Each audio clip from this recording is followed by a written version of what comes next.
નમસ્કાર, આપ જોઈ રહ્યા છો 33 જિલ્લા 99 ખબર. હું છું સંજીવની. શરૂઆત કરીએ.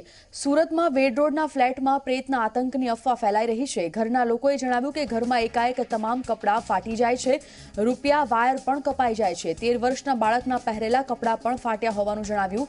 જોકે આ અંધશ્રદ્ધાનું ઝી 24 કલાક સમર્થન નથી કરતું. પાટણના હારીજમાં માલધારી વિકાસ સંગઠને વિરોધ દર્શાવ્યો. ઘાસના વધતા ભાવને લઈને પશુપાલકોએ રસ્તા પર દૂધ રેડી વિરોધ દર્શાવ્યો હતો. આ વિરોધ પ્રદર્શનમાં મોટી સંખ્યામાં પશુપાલકો એકઠા થયા હતા. અલ્પેશ ઠાકોરની એકતા યાત્રાનો આજે અંતિમ દિવસ છે, ત્યારે ગાંધીનગરમાં અલ્પેશની એકતા યાત્રામાં પાંખી હાજરી જોવા મળી. રાચરડા, શીલજથી ડભોઈમાં એકતા યાત્રા પૂર્ણ થશે. અલ્પેશ ઠાકોર સાથે આશાબહેનને લઈને વાત કરતા તેમનો સૂર બદલાયો. પહેલા અલ્પેશ ઠાકોરે કહ્યું કે તેમને સમજાવ્યા છે અને હવે અલ્પેશે કહ્યું કે આશાબહેનની વાત સાચી છે.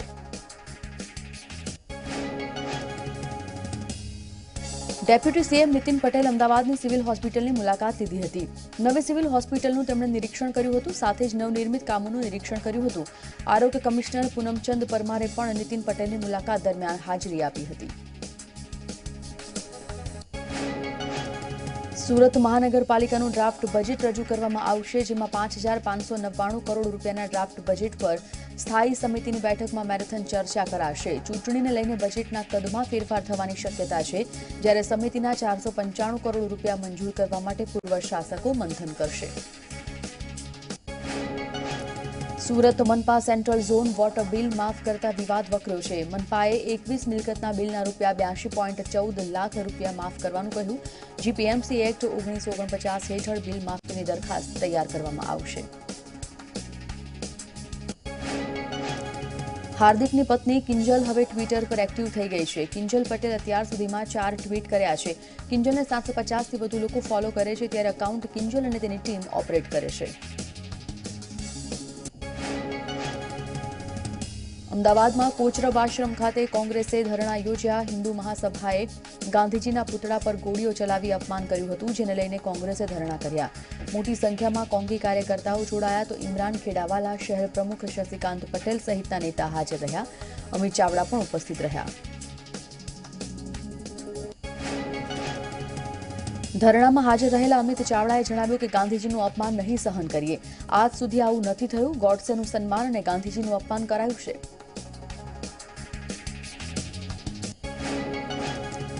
રાજકોટમાં બનેલી હિટ એન્ડ રનની ઘટનાને લઈને વિદ્યાર્થીનીઓ રસ્તા પર ઉતરી આવી છે અને ન્યાયની માંગ કરી રહી છે. વિદ્યાર્થીનીઓએ ઇન્દિરા સર્કલ પાસે ચક્કાજામ કર્યો. વિદ્યાર્થીનીઓનું કહેવું છે કે જ્યાં સુધી ન્યાય નહીં મળે ત્યાં સુધી અમે જમીશું પણ નહીં. વિદ્યાર્થીનીઓએ કરેલા ચક્કાજામથી ટ્રાફિક પણ જામ થયો હતો. ઉલ્લેખનીય છે કે કાર ચાલકે 2 વિદ્યાર્થીનીને અડફેટે લીધી હતી, જેમાં એકનું ઘટના સ્થળે મોત થયું હતું. અકસ્માત બાદ સોશિયલ મીડિયા પર પણ આ અભિયાન ચાલી રહ્યું છે. અમદાવાદ મહાનગરપાલિકા કર્મચારી મંડળની હડતાલની ચીમકી આપી છે. આવતીકાલથી વિવિધ વર્ગના કર્મચારીઓ પગાર પંચ, બઢતી અને આશ્રિતોને નોકરી જેવા મુદ્દે હડતાલ પર કરશે. ત્યારે આ હડતાલને લઈને એએમસીના વિવિધ ઝોનમાં અસર જોવા મળી શકે છે. હડતાલમાં 5,000થી વધુ યુનિયનો જોડાવાનો દાવો કરવામાં આવ્યો છે. તેમજ આ હડતાલમાં વોટર, રોડ સહિતના વિભાગના કર્મચારીઓ સાથ આપશે.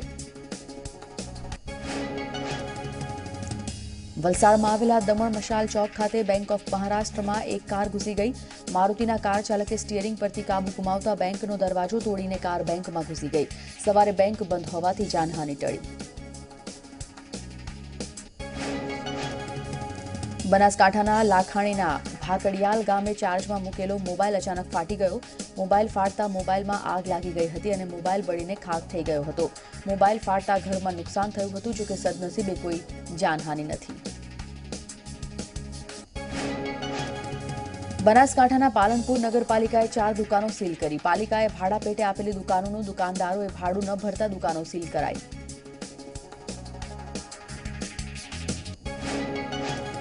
અનેકવાર નોટિસો આપ્યા બાદ પણ ભાડું ન ભરતા કાર્યવાહી કરવામાં આવી. પાલનપુર પાલિકાએ અન્ય વેપારીઓ પાસેથી 4.92 લાખની વસૂલાત કરી છે.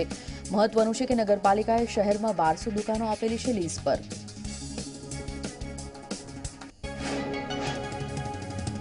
અમદાવાદ માનવ તસ્કરી કૌભાંડમાં વધુ એકની ધરપકડ કરવામાં આવી છે. માયાના સાગરીત પ્રકાશ મરાઠીની ધરપકડ કરવામાં આવી છે.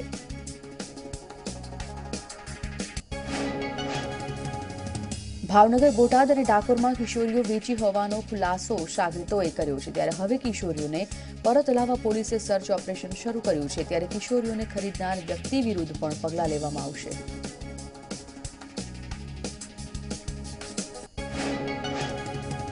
અમદાવાદના વેજલપુર પોલીસ ચોકી પાસે નબીરાઓનો બિયર પીતો વિડીયો વાયરલ થયો છે. નબીરાઓ બર્થડેની ઉજવણી કરી રહ્યા છે, જેમાં કેક કાપી રહ્યા છે અને બિયર પણ પી રહ્યા છે. વાયરલ થયેલો આ વિડીયોથી વેજલપુર ઇન્ચાર્જ પીઆઈ પરેવા પણ અજાણ હોવાનું સામે આવ્યું છે.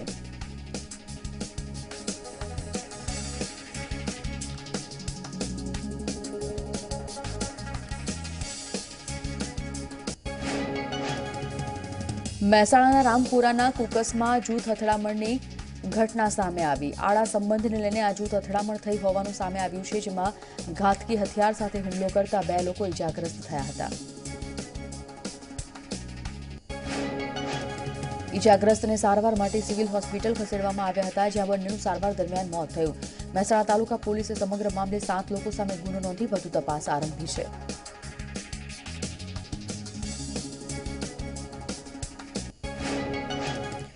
અમરેલીથી મહત્વપૂર્ણ સમાચાર. અમરેલીમાં ખડખાંભાળિયાની પ્રાથમિક શાળાને તાળાબંધી કરવામાં આવી છે. સરપંચ અને ગ્રામજનોએ શાળાને તાળાબંધી કરી છે. તો ધોરણ 1 થી 7 વચ્ચે 4 શિક્ષિકાઓમાંથી 2 જ શિક્ષિકા આવતા રોષ ભરાઈ ગયો છે. જિલ્લા શિક્ષણ તંત્રને અગાઉ પણ આ અંગેની રજૂઆત કરવામાં આવી હતી. 2 અનિયમિત શિક્ષિકાઓને લીધે ગ્રામજનોમાં રોષ ફેલાયો છે અને તેના કારણે તેઓએ શાળાને તાળાબંધી કરી છે. 1 થી 7 ધોરણની આ પ્રાથમિક શાળા, જેમાં 4 શિક્ષિકાઓમાંથી 2 શિક્ષિકા અનિયમિત આવતી હોય છે, ક્યારેક આવતી પણ નથી હોતી, અને જેના કારણે બાળકોના શિક્ષણ પર અસર પડતી હોય છે. પોતાના બાળકોના શિક્ષણ અને તેના ભવિષ્યને જોતા જ હવે આખરે આ ગ્રામજનોનો રોષ ફાટી નીકળ્યો છે. આ ગ્રામજનોએ અગાઉ જિલ્લા શિક્ષણ તંત્રને રજૂઆત કરી હતી, પરંતુ કોઈ પણ પ્રકારના પગલાં ન ભરાતા આખરે તાળાબંધી કરી છે. કેતન બગડા ફોન લાઈન પર અમારા સંવાદદાતા. કેતન, આખરે આ ગ્રામજનો રોષે ભરાઈ અને તાળાબંધી કરવામાં આવી છે. આ માંગ શું છે ગ્રામજનોની? સંજયની જણાવી દઉં કે અમરેલી તાલુકાના ખડખંભાળિયાની પ્રાથમિક શાળામાં સરપંચ અને ગ્રામજનોએ શાળાની તાળાબંધી કરી હતી. ધોરણ 1 થી 7 વચ્ચે 4 શિક્ષિકાઓ છે, જેમાં માત્ર 2 જ શિક્ષિકાઓ શાળાએ આવે છે. તેથી તેને લઈને સરપંચે અને ગ્રામજનોએ તાળાબંધી કરી હતી. જે 2 શિક્ષિકાઓ છે તે વારંવાર અનિયમિત આવે છે. આ બાબતે તંત્રને પણ સ્થાનિકોએ અને સરપંચ દ્વારા વારંવાર રજૂઆત કરી, આમ છતાં કોઈ પગલાં ના લેવાતા આજે સરપંચ અને ગ્રામજનો દ્વારા તાળાબંધી કરવામાં આવી છે. બિલકુલ કેતન, માહિતી માટે આપનો આભાર. તો તંત્રને રજૂઆત કરવામાં આવી હતી અગાઉ, પરંતુ કોઈ પણ પ્રકારના પગલાં ન લેવાતા આખરે ગ્રામજનો રોષે ભરાયા છે અને શાળાને તાળાબંધી કરી છે. ખડખાંભાળિયાની પ્રાથમિક શાળાને ગામ લોકોએ તાળાબંધી કરી છે, કારણ કે 4 શિક્ષિકાઓમાંથી 2 શિક્ષિકાઓ બિલકુલ અનિયમિત છે. Welcome back. સમાચારમાં આગળ વધીએ. અરવલ્લીના મોડાસામાં આવેલા ગઢડામાં એક સાથે 5 મકાનમાં ચોરી કરવામાં આવી. તસ્કરોએ બંધ મકાનને નિશાન બનાવી સોના ચાંદી સહિત રોકડ રકમની ચોરી કરી. મોડાસા રૂરલ પોલીસે તપાસ હાથ ધરી છે. સુરતના ભેસ્તાન વિસ્તારમાં 13 વર્ષની બાળકની હત્યાના કેસમાં ડિંડોલી પોલીસને સફળતા મળી. બાળકની હત્યાના 24 કલાકમાં આરોપી એવા 2 કિશોરને ઝડપી પાડવામાં આવ્યા છે, જ્યારે એક કિશોર ફરાર છે. આ પહેલા ભેસ્તાન વિસ્તારમાં 13 વર્ષના બાળકનું સવારે અપહરણ કરવામાં આવ્યું હતું અને ત્યારબાદ સાંજે તેની લાશ મળી આવી હતી. બાળકના શરીર પર ઈજાના નિશાન પણ જોવા મળ્યા હતા. પોલીસની તપાસમાં સામે આવ્યું છે કે આરોપી કિશોરે મૃતક બાળક પર કબૂતર ચોરીનો આરોપ મૂક્યો છે અને ગુસ્સામાં આવીને તેમણે બાળકનું અપહરણ કર્યું અને ત્યારબાદ તેની હત્યા કરી નાખી. મોરબીના ટંકારાની લાઇફલિંક શાળામાં વિદ્યાર્થીને સંચાલક અને શિક્ષકોએ માર માર્યો હોવાની ઘટના બની. શાળામાં ફટાકડો કેમ ફોડ્યો એમ કહીને વિદ્યાર્થીને માર મારવામાં આવ્યો, જેને લઈને શાળા સંચાલક અને 4 શિક્ષકો સામે પોલીસે એટ્રોસિટીની ફરિયાદ દાખલ કરી 5ની અટકાયત કરી છે. અમદાવાદમાં જીટીયુમાં મેગા જોબ પ્લેસમેન્ટ કેમ્પનો પ્રારંભ થઈ ગયો છે, જેને કારણે રાજ્યના ઉર્જા મંત્રી સૌરભ પટેલે ખુલ્લો મૂક્યો. શિક્ષણ વિભાગે મેગા જોબ પ્લેસમેન્ટ કેમ્પનું આયોજન કરવામાં આવ્યું. આ કેમ્પમાં 100 કંપનીઓ 2500 જેટલા વિદ્યાર્થીઓને નોકરીઓની ઓફર આપશે. આજથી 30મો રાષ્ટ્રીય માર્ગ સલામતી સપ્તાહ શરૂ થઈ ગયો છે. આજથી 10મી ફેબ્રુઆરી દરમિયાન તેની ઉજવણી કરવામાં આવશે, જેના અંતર્ગત રાજ્યની શાળામાં સલામતી સપ્તાહની ઉજવણી થશે. તમામ શાળાના શિક્ષક વિભાગને ઉજવણીની સૂચના આપી દેવામાં આવી છે. 2020 સુધી અકસ્માતના મૃત્યુદરમાં ઘટાડાના લક્ષ્યાંકને લઈને ઉજવણી કરવામાં આવશે. શાળામાં નાટક, સ્પર્ધા, ક્વિઝ જેવા અભિયાન ચલાવીને લોકજાગૃતિ આપવામાં આવશે. વડોદરામાં ફીડર નળિકા પર ફ્લો મીટર બેસાડવાની કામગીરીને લઈને એક દિવસનું પાણીકાપ મુકાશે, જેના કારણે આજવા, નોર્થ હરણી, નાલંદા, ગાજરાવાડી, હરણી, લાલબાગ, માંજલપુર, પાણીગેટ, ટાંકી વિસ્તારોમાં પાણીકાપ રહેશે. આવતીકાલે આ વિસ્તારોમાં પાણીનું વિતરણ કરવામાં આવશે નહીં.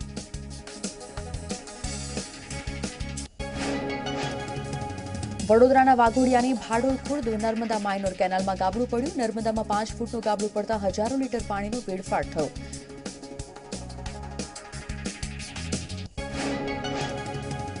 પાણીના વેડફાટ છતાં નર્મદા નિગમના અધિકારીઓ ઘટનાથી અજાણ છે. વારંવાર ગાબડા પડવાથી ખેડૂતો પણ પરેશાન છે. ખેડૂતો જાતે કેનાલનું ગાબડું પૂરવા મજબૂર બન્યા છે. સુરતના ઓલપાડના અણીતા ગામની સીમમાં કિમ નદીનું દૂષિત પાણી ઠાલવવામાં આવે છે, જેના કારણે અણીતા ગામના ખેડૂતો દૂષિત પાણીથી ખેતી કરવા માટે મજબૂર બન્યા. એક બાજુ નહેર બંધ થતાં જીઆઈડીસીનું દૂષિત પાણી કિમ નદીમાં ઠલવાય છે. સુરત જીપીસીબી સેમ્પલ લઈ ગયા હતા, જેને 4 મહિના જેટલો સમય થઈ ગયો છે. તેમ છતાં હજી સુધી રિપોર્ટ પણ નથી આવ્યો અને કોઈ પગલાં પણ નથી લેવાયા. હાલ તો કિમ નદીના કિનારે વસેલા અણીતા, બોલાવ, ઉમરાછી, મોટા બોરસરા ગામના ખેડૂતોમાં ભારે રોષ ફેલાયો છે. ભાવનગરમાં સ્વાઇન ફ્લૂથી વધુ એકનું મોત થયું છે. છેલ્લા 4 મહિનામાં 125 પોઝિટિવ કેસ નોંધાયા. સરકારી હોસ્પિટલમાં 21 પોઝિટિવ કેસના દર્દીઓ સારવાર હેઠળ છે. રાજકોટ સહિત સૌરાષ્ટ્રમાં સ્વાઇન ફ્લૂનો કહેર જોવા મળ્યો છે. સ્વાઇન ફ્લૂના કારણે 2 દર્દીના મોત થયા છે, તેમજ ગઈકાલે સ્વાઇન ફ્લૂના નવા 8 કેસ નોંધાયા છે.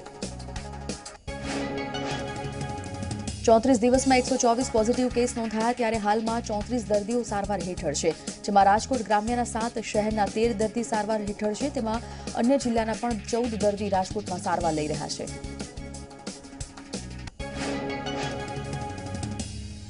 ઉનામાં વાતાવરણમાં પલટો જોવા મળ્યો છે. વાદળછાયું વાતાવરણ સર્જાયું ત્યારે હવામાન વિભાગે વરસાદની આગાહી કરી છે, જેને લઈને ખેડૂતોમાં પાકના નુકસાનની ભીતિ સેવાઈ રહી છે, જેને લઈ ખેડૂતોમાં ચિંતાનું મોજું ફરી વળ્યું છે. આ તરફ અરવલ્લીના વાતાવરણમાં પણ પલટો આવ્યો. મોડાસા, શામળાજી સહિત વિસ્તારોમાં વાદળછાયું વાતાવરણ જોવા મળ્યું. માવઠું થવાની ભીતિથી ખેડૂતો ચિંતામાં છે. વાદળછાયા વાતાવરણને કારણે ઠંડીમાં આંશિક રાહત મળી છે. પાટણ પંથકમાં વાતાવરણમાં પલટો આવ્યો છે. આકાશમાં છૂટાછવાયા વાદળો બંધાયા છે. વાદળછાયું વાતાવરણ થતાં ખેડૂતોમાં ચિંતા જોવા મળી. રાજકોટ જિલ્લાના જામકંડોરણા ખાતે સરદાર વલ્લભભાઈ પટેલની પ્રતિમાનું અનાવરણ થયું. વાલી સંમેલન અને તેજસ્વી તાલાઓનો સન્માન કાર્યક્રમ યોજાયો. આ પ્રસંગે ખાસ લોક ડાયરાનું આયોજન કરવામાં આવ્યું, જેમાં મંત્રી જયેશ રાદડિયા અને તેમના ભાઈ લલિત રાદડિયા પર પૈસાનો વરસાદ કરવામાં આવ્યો. આ ડાયરામાં જાણીતા ગાયક કલાકાર કીર્તિદાન ગઢવી અને અલ્પાબહેન પટેલે રમઝટ બોલાવી હતી. ઝાલોદ ગામમાં કેન્દ્રીય મંત્રી જશવંતસિંહ ભાભોર અને ગણપત વસાવાના બેનર પર અજાણ્યા શખ્સોએ કાળી શાહી ફેંકતા વિવાદ સર્જાયો. સમગ્ર મામલો પોલીસ સ્ટેશને પહોંચ્યો અને અજાણ્યા શખ્સો વિરુદ્ધ ફરિયાદ નોંધાઈ છે. લસણ અને ડુંગળીના ભાવ ન મળતા ખેડૂતો રોષે ભરાયા છે. કેટલાક ખેડૂતોએ ડુંગળી પર ટ્રેક્ટર ચલાવ્યું તો કેટલાક ખેડૂતોએ ઘેટા, બકરા તેમજ પશુઓને ડુંગળી ખવડાવી વિરોધ પ્રદર્શિત કર્યો. એટલું જ નહીં, કેટલાક ખેડૂતોએ તો ખેતરમાં ઊભા પાકમાં જ ટ્રેક્ટર ફેરવ્યું.